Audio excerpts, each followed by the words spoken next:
اچھا جی، ایک اور کرنٹ افیئر اس ویک کا، وہ ہمارے جو محبوب سیاسی لیڈر ہیں مولانا عمران خان صاحب حافظہ اللہ تعالی، ان کے سارے نکاح جن مفتی صاحب نے پڑھائے ہیں نا، وہ ہے مفتی سعید صاحب، ٹھیٹ حنفی کٹر دیوبندی، یہ خود اپنے لیے بولتے ہیں، وہ حافظہ اللہ تعالی۔ وہ حالانکہ بڑی نرم طبیعت ہے ان کی، لیکن پچھلے دنوں وہ کوسچن آنسر سیشن کر رہے تھے، انہیں کسی نے پرچی پہ کوئی گالی نہیں لکھی، مسلم اور ترمذی کی حدیث لکھ کے بھیج دی، اس پہ وہ بھڑک اٹھے اور چند ایک جملے انہوں نے ارشاد فرمائے۔ وہ مسلم کی حدیث اور ترمذی کی قبروں کے حوالے سے لکھی، میں اس کو بریف نہیں کرتا، میری اس پہ ویڈیوز ریکارڈڈ ہیں، میرا ریسرچ پیپر نمبر 1 آپ پڑھ لیں، یعنی قبر کتنی ہائٹ کی ہو، اس کے احکامات، مزارات، یہ سب کچھ میں ریکارڈ کروا چکا ہوں۔ اس کے حوالے سے وہ حدیث لکھی ہوئی تھی، وہ انہوں نے حدیث پڑھی اور ساتھ ہی وہ غصہ کھا گئے، اور انہوں نے چند ایک بڑے خطرے ناک جملے بولے، یعنی خطرناک نہیں، خطرے ناک۔ مسلم شریف کی روایت میں آیا ہے اور ترمذی میں اور حضرت فضالہ رضی اللہ عنہ کی روایت میں، یہ بھیا ہمیں نہ لکھ کے بھیجا کرے، ٹھیک ہے نا؟ اس سے سوائے اس کے کچھ نہیں ہوتا کہ ہم اسے پڑھ کے فوری طور پہ ریموو۔ یہ حدیثیں ہم نے پڑھی بھی ہیں، پڑھائی بھی، ہم کئی بار عرض کر چکے ہیں کہ ہمارا کوئی تعلق اہل حدیث سے نہیں ہے، پکے ٹھیٹ حنفی، پکے ٹھیٹ حنفی، پکے ٹھیٹ حنفی۔ ہمیں نہیں سمجھ میں آتی امت میں جو 1500 سال سے ہمارے بزرگوں نے دین کو سمجھا ہے، آخر اس کو چھوڑ کے اب نئی نئی باتیں اور نئے نئے فرقے بنانے کی ضرورت تمہیں کیا پڑی ہے؟ اور کوئی کام نہیں رہ گیا۔ حدیث میں آیا ہے، حدیث میں تمہیں کیا پتا حدیث میں کیا ہے؟ کہ ہم حدیثیں پڑھنا شروع کر دیں تاکہ گمراہ ہو جائیں ولیعاذ باللہ۔ حدیث میں آیا ہے، حدیث میں تمہیں کیا پتا حدیث میں کیا ہے؟ کہ ہم حدیثیں پڑھنا شروع کر دیں تاکہ گمراہ ہو جائیں ولیعاذ باللہ۔ حدیث میں آیا ہے، حدیث میں تمہیں کیا پتا حدیث میں کیا ہے؟ کہ ہم حدیثیں پڑھنا شروع کر دیں تاکہ گمراہ ہو جائیں ولیعاذ باللہ۔ ہم صاف لفظوں میں کہتے ہیں جو آدمی بغیر اساتذہ کے حدیث پڑھتا ہے وہ گمراہ ہو ہی جاتا ہے، اسی کو سے پتہ نہیں ہے کہ حدیث مطلب کیا۔ انہوں نے کہا کہ ہمیں یہ حدیثیں نہ بھیجا کریں آپ، ہم بس یہ پڑھ کے نا، آگے شاید انہوں نے کہنا تھا ڈسٹ بن پہ پھینک دیتے ہیں، لیکن وہ تھوڑا سا رک گئے، انہوں نے کہا ریموو کر دیتے ہیں، انگریزی کا لفظ انہوں نے استعمال کیا۔ کتنی حقارت سے انہوں نے حدیث کا ذکر کیا، وہ مسلم اور ترمذی کی حدیث تھی۔ پھر کہنے لگے آپ کو بڑی دفعہ بتایا ہے کہ ہم اہل حدیث وہابی نہیں ہیں، ہم کٹر ٹھیٹ حنفی ہیں، یعنی بڑا وہ فخریہ بتا رہا جس نے کو دین ابراہیمی کے اوپر ہے، ٹھیک ہے نا؟ کٹر تو آڑے پاج گئے نے، انجینئر صاحب نے پان دیتے نے اللہ دے فضل نال، جنہاں دے پجے نہیں وہ کھنڈے ہو گئے نے اللہ دے فضل نال۔ اور پھر کہتے ہیں جی 1500 سال سے بزرگوں کا دین چھوڑ کے ہم اب نئے فرقے بنانا شروع کر دیں، حدیث کیا لگائی رکھتے ہو؟ یہ ان کے جملے،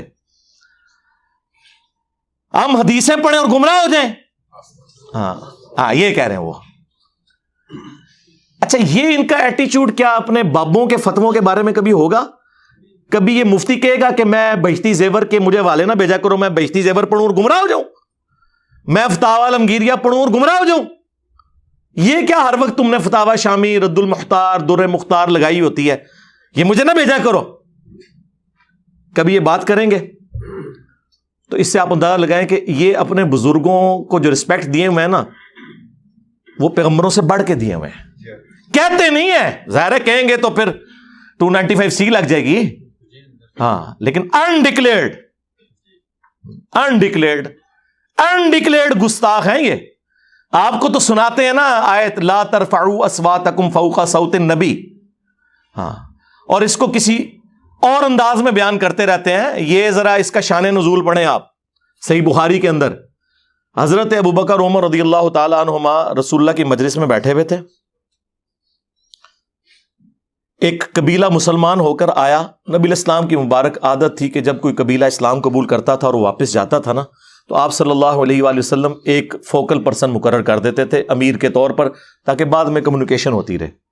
تو نبی صلی اللہ علیہ وآلہ وسلم نے مشورہ مانگا، تو حضرت ابوبکر عمر نے 2 مختلف بندوں کے اوپر مشورہ دیا، اور آپس میں گفتگو کرتے ہوئے، نبی الاسلام کے ساتھ نہیں، آپس میں گفتگو کرتے ہوئے ان کی آوازیں بلند ہو گئی۔ اور بخاری کے الفاظ ہیں، عبداللہ ابن ابی ملیکہ تابعی کہتے ہیں قریب تھا اس مخلوق کے 2 بہترین لوگ برباد ہو جاتے جب انہوں نے انجانے میں رسول اللہ کے حضور اپنی آوازوں کو بلند کر دیا، اور وہ 2 لوگ ابو بکر و عمر تھے رضی اللہ عنہما وعلیہم السلام۔ تو آڑے بابے تو شاہی کوئی نہیں، اگر سیدنا ابو بکر عمر کا یہ سٹیٹس ہے تو بابے تو شاہی کوئی نہیں۔ اور پھر انہوں نے آگے حدیث بیان کی کہ یہ سارا معاملہ ہوا تو آیات نازل ہوئیں، یا ایھا الذین آمنوا لا ترفعوا اصواتکم فوق صوت النبی صلی اللہ علیہ وآلہ وسلم، اے اہل ایمان، نبی صلی اللہ علیہ وآلہ وسلم کی آواز سے اپنی آواز کو بلند نہ کرنا، اور ان کے حضور اس طرح چلا کے گفتگو نہیں کرنی جس طرح آپس میں کرتے ہو، کہیں ایسا نہ ہو کہ تمہارے اعمال برباد کر دیے جائیں اور تمہیں خبر بھی نہ ہو، یعنی توبہ کی توفیق بھی نہ ملے۔ ظاہر ہے جب خبر نہیں ہوگی تو آپ توبہ کیسے کریں گے؟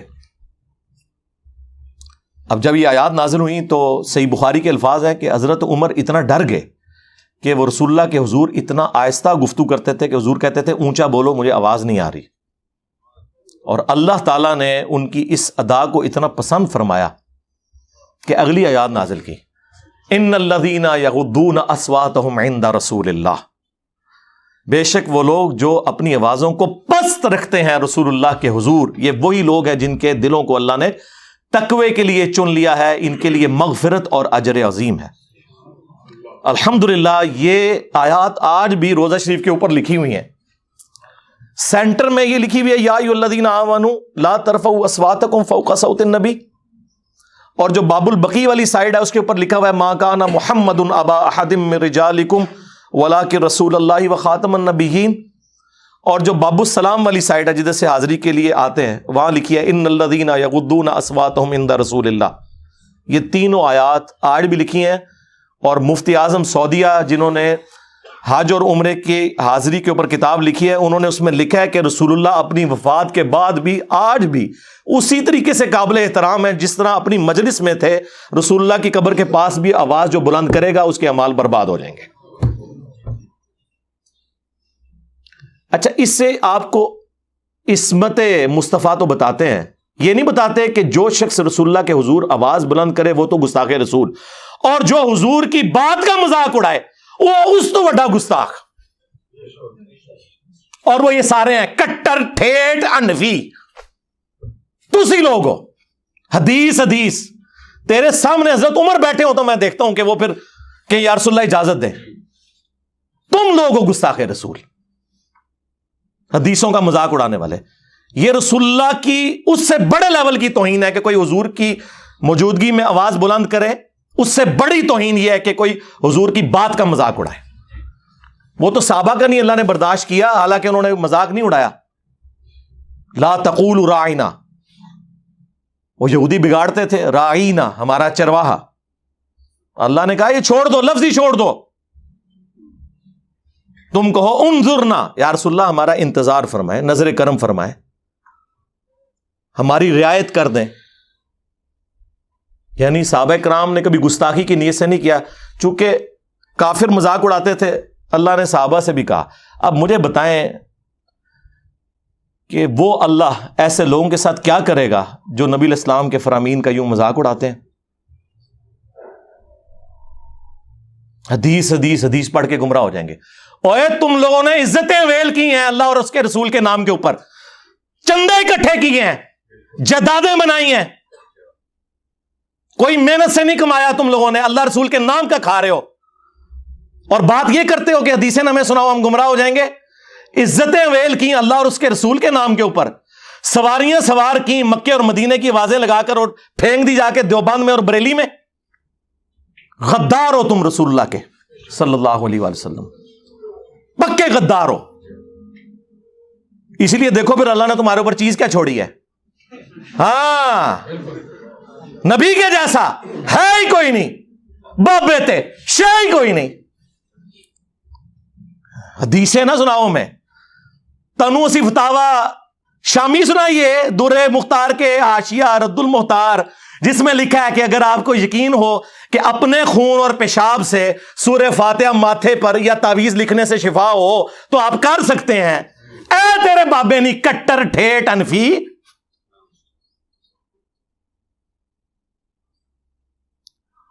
بول کہ تیرے بابے نے گستاخی کی ہے۔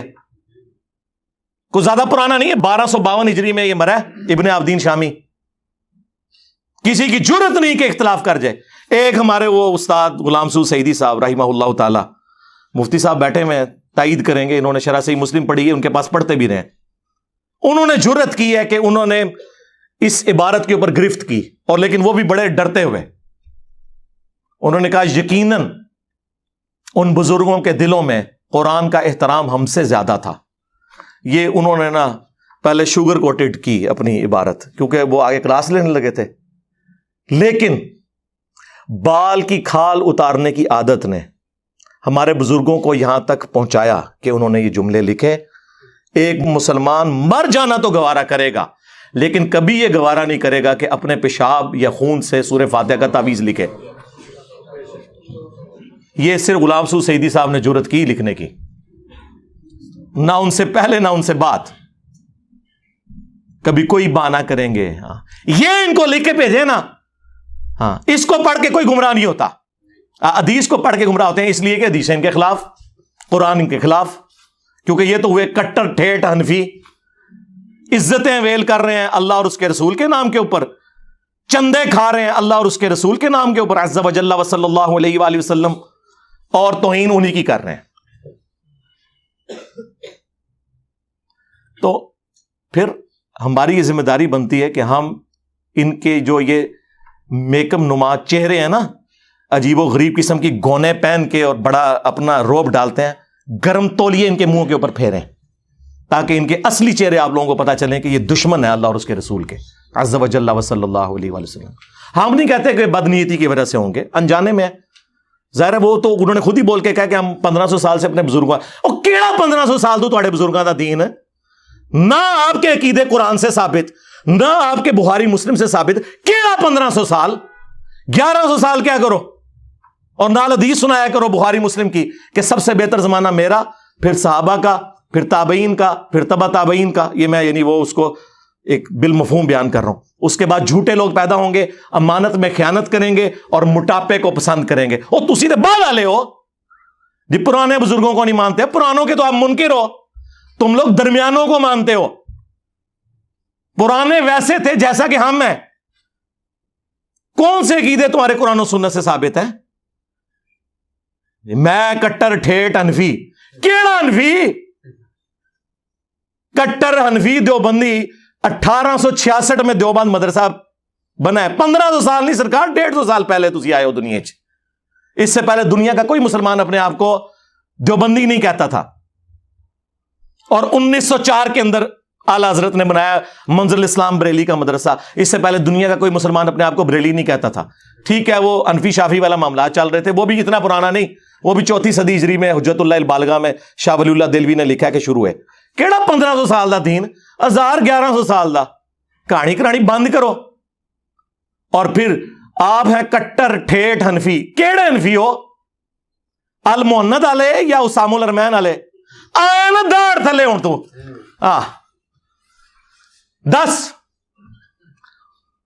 1905 میں احمد بریلوی صاحب نے حسام الحرمین کتاب لکھی. یہ دونوں انفی ہیں جی. اے ان دسنا کہ وچ الالی انفی کیڑا ہے.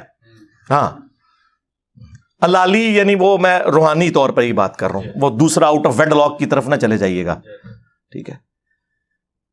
اور کوئی فروئی اختلاف نہیں سرکار، زمین آسمان کا فرق ہے، ایک دوسرے کی تکفیر ہے. تو کون سا کٹر ٹھیٹ انفی ہے کہ جو کروڑوں بریلویوں کو کافر اور مشرک سمجھتے ہیں؟ یا تو وہ کٹر ٹھیٹ انفی ہے جو کروڑوں دیوبندیوں کو گستاخ رسول سمجھتے ہیں؟ یعنی کافر ہی ہو گئے نا. حسام الحرمین اعلیٰ حضرت نے 1905 میں لکھی، اس کا نام رکھا حسام الحرمین، حرمین کی تلوار، جس میں انہوں نے علماء دیوبند کے اوپر کفر کے فتوے لگائے. اینڈ پہ کنکلوڈ کیا کہ ان کے کفر میں شک کرنے والا بھی کافر ہے، یعنی سارے دیوبندی کافر. وہ شک کیا، ان کو تو یقین ہے کہ ٹھیک لکھا ہوا ہے. ہاں، اور اس کے جواب میں المحند علی المفند، ہند کی تلوار ایک سٹھیائے ہوئے پاگل بابے کے اوپر. اور پاگل بابا کسے کہا؟ احمد بریلوی صاحب کو. کہتے ہیں ہم تو بڑے میٹھے ہیں. توڑے وہ تقی عثمانی صاحب وہ درس حدیث میں کہہ رہے تھے اللہ نے ہمارے اکابرین کو ایسا بنایا تھا، اشعری تھانوی صاحب کے سامنے کسی نے اعلیٰ حضرت کا نام ڈائریکٹ لے دیا، احمد رضا، تو انہوں نے کہا نہیں نہیں احترام سے. ہمارے حضرت حکیم الامت مولانا تھانوی رحمۃ اللہ علیہ کے سامنے ایک شخص نے کہا کہ جی احمد رضا بریلوی نے تو یہ بات لکھی ہے، اس طرح کہہ دیا. آپ جانتے ہیں کہ مولانا احمد رضا خان بریلوی جو ہیں انہوں نے ہمارے اکابر کے خلاف کفر کے فتوے دیے، تو حضرت نے ڈانٹا ہوں کہ تم ایسے نام کیوں لے رہے ہو بغیر کسی تعظیمی لقب. مولوی کہتے، مولانا کہتے، مولانا احمد رضا خان بریلوی کہتے، تم نے صرف احمد رضا خان بریلوی کیوں کہا؟ یعنی گویا اس کو بھی ان کی توہین سمجھا اور ٹوکا کہ ٹھیک ہے تمہارے خلاف دوسرے مسلک کے آدمی ہیں، ہمارے اوپر فتوے بھی لگائے، لیکن ہم اپنی زبان کو گندا نہیں کریں گے، ہم اپنی زبان سے ان کی توہین نہیں کریں گے. تو اللہ تبارک و تعالیٰ نے ہمارے اکابر کو ایسا بنایا کہ اپنی زبان کو ہمیشہ دائرے میں رکھتے. سرکار اشری تھانوی دے سائن ہوئے نے المحنت اتے جی آئے ہو نا داڑ تھلے اے داڑ آخری علی کڑک کرنے علی.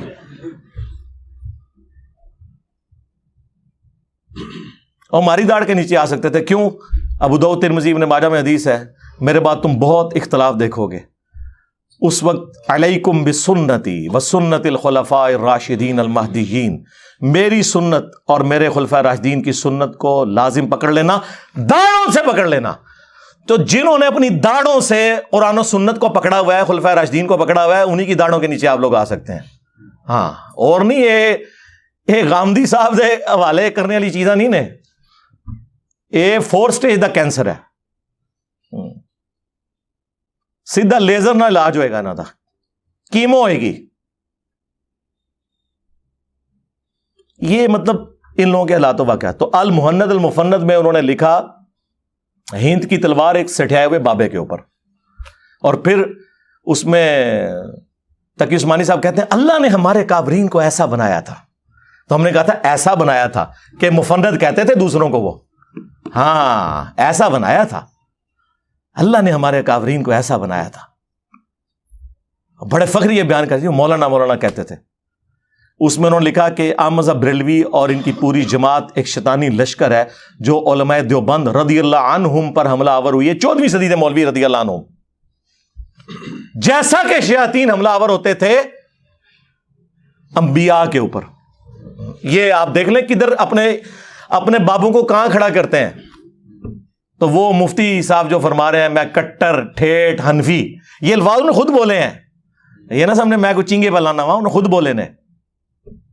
تو کاش تم بولتے ہوا سماکم المسلمین من قبل وفی ھذا ملت ابیکم ابراہیم، پیروی کرو ابراہیم کی ملت کی. ہوا سماکم المسلمین، جس نے تمہارا نام مسلم رکھا تھا، من قبل وفی ھذا، اس قرآن کے نزول سے پہلے اور اس کتاب میں بھی. تو اپنے آپ کو مسلم کیا ہے یار؟ بخاری مسلم میں حدیث ہے کہ قرب قیامت میں جب آخری جنگ ہوگی یہودیوں کے ساتھ دجال کے خلاف، تو کسی پتھر کے پیچھے یا کسی درخت کے پیچھے بھی کوئی یہودی چھپا ہوگا، تو وہ پتھر اور درخت بھی بولے گا یا مسلم، میرے پیچھے یہودی ہے، اسے قتل کر دے. یعنی میدان جنگ کی بات ہو رہی ہے، عام حالت نہیں مارنے پائی، عام حالت دعوت ہی پیش کرنی ہے. تو سوائے غرقد کے درخت کے، وہ یہودیوں کا درخت ہے، وہ انہیں پناہ دے گا. یا مسلم کے الفاظ ہیں، یا سنی یا شیعہ یا دیوبندی یا کٹر حنفی ٹھیٹھ دیوبندی، یہ نہیں ہے، یا کٹر بریلوی نہیں ہے، یہ الفاظ ہیں وہاں پہ، یا مسلم. تو اس وقت تو آپ لوگوں نے کہنا یہ انجینئر تھے، کوئی اسٹوڈنٹ بول رہا ہے پیچھوں، میں تو مسلم ہے ہی نہیں. آپ بولے کسی کے سامنے میں مسلم ہوں، باغ چڑھ میں کافر ہوں. بھائی اگر تو کافر نہیں ہے مسلم ہے تو تو بھی لکھنا مسلم، اسی کے اوپر فخر محسوس کر. کتنی دمیں لگائی ہوئی انہوں نے، اور رکنے کا نام نہیں لے رہی. ہر ایک آتا ہے اپنی ایک بیچ میں لچ تال کے چلا جاتا ہے، اور کہتا ہے میرا بھی فرائی کر لو بیچ، اے لو. تو یہ جناب اپنے بزرگوں کے بارے میں کبھی یہ جملے نہیں بولیں گے کہ ہمیں حدیثیں نہ بتائیں. اللہ کے نبی علیہ السلام یارہ تمہارے بابے تو نہیں چھوڑ کے گئے. ہاں، صحیح مسلم میں خطبہ موجود ہے نبی علیہ السلام کا، اور بخاری میں موقوفاً ابن مسعود سے بھی ہے، بخاری مسلم دونوں میں ہے. نبی علیہ السلام ہر خطبے سے پہلے کہتے تھے اما بعد فان خیر الحدیث کتاب اللہ وخیر الہدی ہدی محمد صلی اللہ علیہ وآلہ وسلم وشر الامور محدثاتها وکل محدثۃ بدعہ وکل بدعۃ ضلالہ وکل ضلالۃ فی النار. کچھ الفاظ ترمذی کے اور نسائی کے بھی ہیں. آگاہ ہو جاؤ، سب سے بہترین کلام اللہ کی کتاب ہے اور سب سے ہدایت یافتہ راستہ محمد صلی اللہ علیہ وآلہ وسلم کا ہے. بدترین کام وہ ہیں جو دین میں نئے جاری کیے جائیں، اور وہ کام بدعتیں ہیں. تمام بدعتیں گمراہیاں ہیں اور تمام گمراہیاں جہنم میں لے جانے والی ہیں، والعیاذ باللہ تعالی. اور یہ کہہ رہے کہ جی حدیثیں پڑھ کے گمراہ ہوں گے. نبی علیہ السلام تو ہمیں یہی کہہ کے گئے. صحیح مسلم میں حجۃ الوداع کا خطبہ نکال کے دیکھیں. نبی علیہ السلام نے فرمایا میں اپنے باتوں میں وہ چیز چھوڑ کر جا رہا ہوں جس سے مضبوطی سے پکڑ لوگے، کبھی گمراہ نہیں ہوگے، وہ اللہ کی کتاب ہے. مسلم شریف میں صرف کتاب اللہ کا ذکر ہے. سنت کو ماننا کتاب اللہ ہی کو ماننا ہے. من یطع الرسول فقد اطاع اللہ.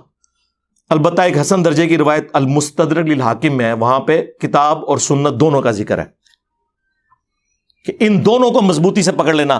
کوئی بابا پکڑنے کے لیے نبی علیہ السلام نے نہیں فرمایا. حالانکہ نبی علیہ السلام کے پاس تو وہ بابے تھے جو چھوڑے بھی جا سکتے تھے. کون؟ صحابہ کرام، اہل بیت، خلفاء راشدین. لیکن نبی اسلام کو پتا تھا کہ کچھ عرصے بعد انہوں نے بھی تو فوت ہو جانا ہے. آج کی ڈیٹ میں جو رسول اللہ کا سٹیٹس ہے وہی اہل بیت کا اور صحابہ کرام کا سٹیٹس ہے. سب دنیا سے چلے گئے. البتہ قرآن دنیا میں موجود، سنت کا ریٹن ریکارڈ موجود، اس لیے حضور نے وہ بات کی جو آخری انسان تک کے لیے بچنی تھی. ورنہ اگر کہتے ہیں میں ابو بکر کو چھوڑ کے جا رہا ہوں تو 2.5 سال بعد تو حضرت ابو بکر کا وہی سٹیٹس، 12 سال کے بعد سیدنا عمر کا وہی سٹیٹس، اور آلموسٹ 24 سال کے بعد سیدنا عثمان کا وہی سٹیٹس، اور 30 سال کے بعد مولا علی بھی شہید ہو گئے، خلافت راشدہ ختم، اور آخری صحابی ابو طفیل عامر بن واصلہ المتوفا 110 ہجری حضور کی وفات کے 100 سال کے بعد وہ بھی چلے گئے. تو نبی علیہ السلام نے بات وہ چھوڑی جس پہ عمل کرنا ہے. اور پھر اس کو سپر سیڈ کرنے والا خطبہ، غدیر خم کا خطبہ صحیح مسلم کے اندر، اے لوگوں آگاہ ہو جاؤ، میں بھی ایک انسان ہوں، قریب ہے کہ اللہ کا قاصد یعنی موت کا فرشتہ میرے پاس آئے اور میں اس کی دعوت قبول کر لوں. میں اپنے باتوں میں 2 بھاری چیزیں چھوڑ کر جا رہا ہوں. ان میں سے پہلی چیز اللہ کی کتاب ہے. اس میں ہدایت ہے، اس میں نور ہے. تم اللہ کی کتاب کو پکڑو، اپنا تعلق اس کتاب کے ساتھ مضبوط کرو. اللہ کی کتاب اللہ کی رسی ہے، جو اسے پکڑے گا ہدایت پر ہوگا، جو چھوڑ دے گا گمراہ ہو جائے گا. مجھے اپنی زندگی میں قرآن کی تعریف میں اتنے زیادہ جملے کسی صحیح حدیث میں نہیں ملے جو غدیر خم کی حدیث میں ہے. 6225 سے لے کے 6228 تک مولا علی کے فضائل والے چیپٹر میں صحیح مسلم میں. اور پھر فرمایا، زید بن ارقم کہتے ہیں کہ رسول اللہ پھر ہمیں بار بار کہتے رہے اللہ کی کتاب، اللہ کی کتاب، اللہ کی کتاب. اور پھر فرمایا دوسری بھاری چیز میرے اہل البیت ہیں، میں اپنے اہل البیت کے بارے میں تمہیں اللہ کا خوف دلاتا ہوں. اور یہ جملہ آپ نے 3 دفعہ ریپیٹ کیا. لیکن امت بالکل الٹ چلی، نہ قرآن کو پکڑا نہ اہل بیت کو زندہ چھوڑا، بالکل الٹ چلی. اور چونکہ حضور کو بتا دیا گیا تھا، اور یہ خطبہ آپ نے غدیر پہ اسی لیے دیا ہے جہاں اہل شام اور اہل مدینہ تھے. انہیں شامیوں نے صفین میں مولا علی کے ساتھ کام ڈالا نا.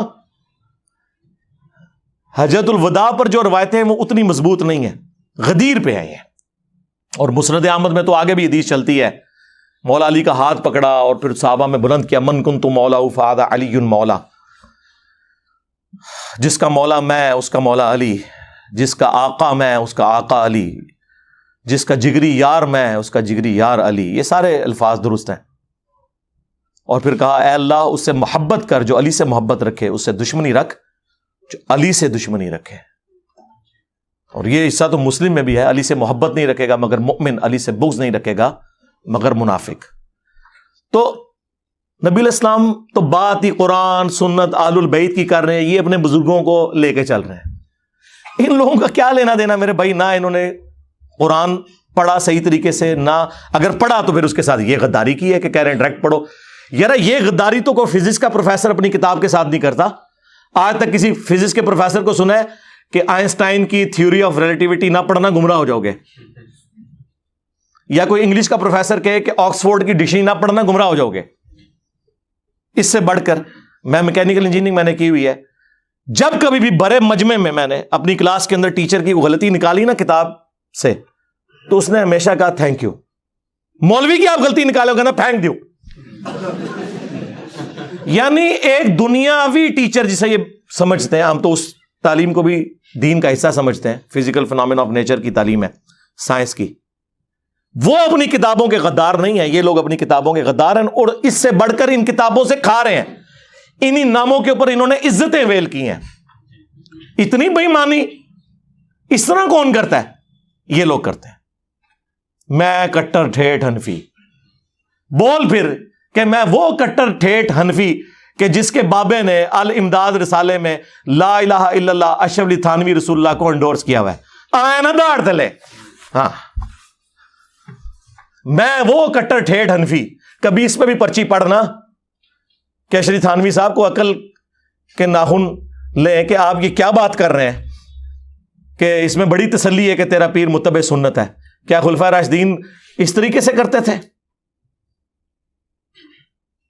اور پھر آل محنت کے جو عقیدے ہیں وہ تو میں پوری دنیا کے دیوبندیوں کو کہہ رہا ہوں کہ صرف 3 عقیدے سرکار، ویسے تو اس کے اندر بہت کچھ ہے، 3 عقیدے بتائے ہوئے ہیں.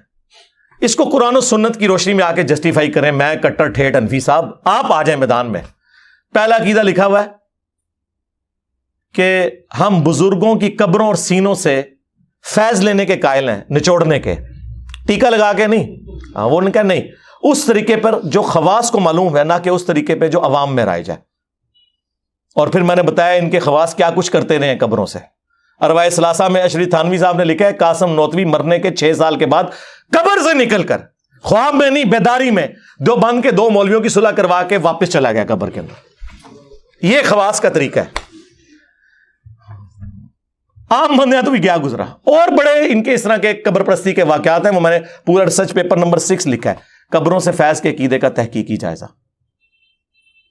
پھر دوسرا انہوں نے لکھا ہے کہ ہم رسول اللہ کی قبر کو اللہ کے عرش، کرسی اور کعبہ شریف سے افضل مانتے ہیں. ایک کیڑی آیت ہے، کیڑی حدیث ہے، کرولری جوڑی ہوئی ہیں. جی حضور علیہ السلام جو ہیں وہ اشرف المخلوقات ہیں، تو جو آپ کی مٹی ہے قبر مبارک کی، اسی مٹی سے آپ کی تخلیق ہوئی، تو ظاہر ہے کہ وہ مخلوق میں سب سے افضل ہے.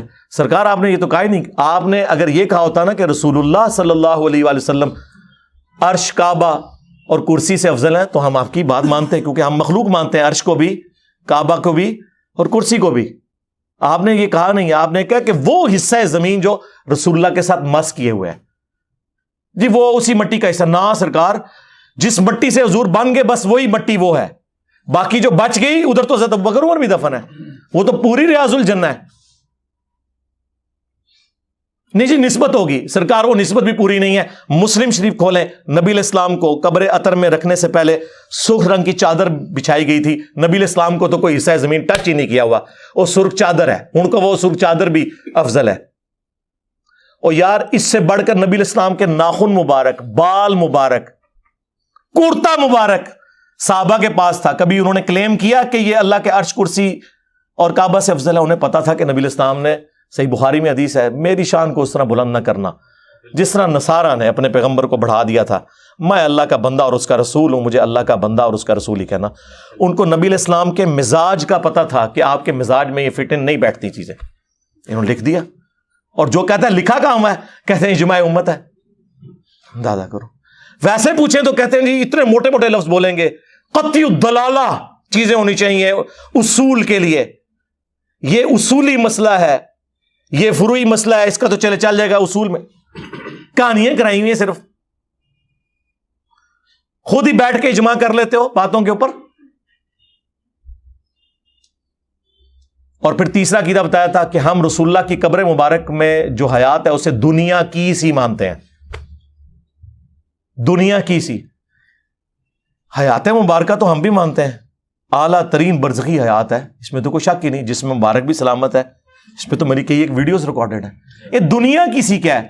اس کی تعویل وہ پتا کیا کہتے ہیں؟ وہ کہتے ہیں ہم نے دنیا کی سی سے مراد یہ نہیں لیا کہ نبی علیہ السلام یعنی سانس لے رہے ہیں یا باقی چیزیں. ہم بھی برزخی مانتے ہیں. دنیا کی سی سے مراد ہم لے رہے ہیں کہ جس طرح دنیا میں جسم سلامت ہوتا ہے تو قبر میں بھی سلامت ہے.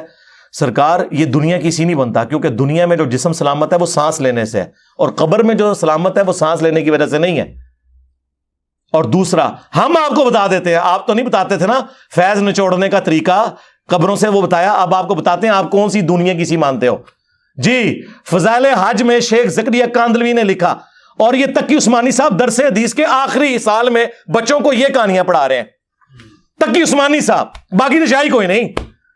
مفتی اعظم پلانٹ ارتھ دیوبند, دیکھا نہیں ہے وہ دیوبند مدرسے میں گیا, استقبال اس طرح ہوا ہے جیسے امام حنیفہ قبر سے نکل کے آ گئے. ہاں آپ دیکھیں, میں نہیں نہ دیتا, پلانٹ ارتھ دیوبند, اور وہ یہ بچوں کو پڑھا رہے ہیں جی. تو مورخین نے لکھا ہے کہ جو ہی یہ شعر پڑھے تو روضہ اقدس میں سے نبی کریم سرور دو عالم صلی اللہ علیہ وسلم کا دست مبارک ظاہر ہوا, اور ہزاروں انسانوں نے یہ نظارہ کیا کہ دست مبارک ظاہر ہوا. احمد کبیر رفاعی رحمۃ اللہ علیہ نے دست مبارک کو بوسہ دیا اور دست مبارک پھر واپس کرا. اتنا عظیم الشان واقعہ ان کے ساتھ پیش آیا, اور یہ مورخین نے متعدد تاریخوں میں لکھا ہے, اور لکھا ہے کہ ہزارہ افراد کی موجودگی میں یہ واقعہ پیش آیا. کہ شیخ احمد رفاعی کے بارے میں رسول اللہ کی وفات کے 550 سال کے بعد 555 ہجری میں فضائل اعمال کا ایک چیپٹر ہے, فضائل حج اور فضائل درود, اس میں انہوں نے لکھا ہے, شیخ زکریا کاندلوی تبلیغی جماعت والے, اور فضان سنت میں ہمارے ایکس مرشد باپا جانی الیاس قادری صاحب نے بھی یہ واقعہ لکھا ہوا ہے کہ جب وہ 555 ہجری میں قبر رسول پر حاضر ہوئے, اور پھر وہ کہتے ہیں جناب کہ وہ جی یہ سیوتی نے لکھا ہے, او بھائی سانو کی دی تو حوصلہ دو.